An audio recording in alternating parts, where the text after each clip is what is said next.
जंतर मंतरवरील आंदोलनादरम्यानच्या राड्यात 5 वरिष्ठ IPS अधिकाऱ्यांसह 118 police जखमी, 15 ते 20 वाहनांची तोडफोड, तर 70हून अधिक आंदोलक ताब्यात. संसदेच्या पावसाळी अधिवेशनाचा आज दुसरा दिवस. जंतर मंतरवर विद्यार्थ्यांवर झालेल्या लाठीचार्ज विरोधात विरोधक आक्रमक होण्याची शक्यता. NDA संसदीय पक्ष करणार पंतप्रधान मोदींचा सत्कार. पश्चिम बंगाल आणि आसाममधील विजयाबद्दल मंगल मिलन बैठकीचं आयोजन. राज्य मंत्रिमंडळाची आज दुपारी बैठक. शेतकरी कर्जमाफी, पाणी टंचाई, शेतीवरचे परिणाम आणि उपाययोजनांबाबत चर्चेची शक्यता. मुंबई महापालिका मुख्यालयातील उपहारगृहात अन्नाच्या गुणवत्तेवर प्रश्नचिन्ह. ताकाच्या ग्लासात माशी तर कांदा भजीत सापडला प्लास्टिकचा धागा.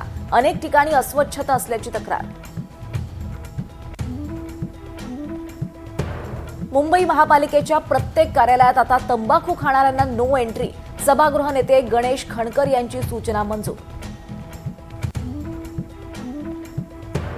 छत्रपती संभाजीनगरच्या वैजापूरमध्ये परप्रांतीय महिलेवर सामूहिक अत्याचार. महिलेनं आरडाओरडा केल्यानं गावकऱ्यांनी केली सुटका. पोलिसांकडून दोन्ही आरोपींना बेड्या.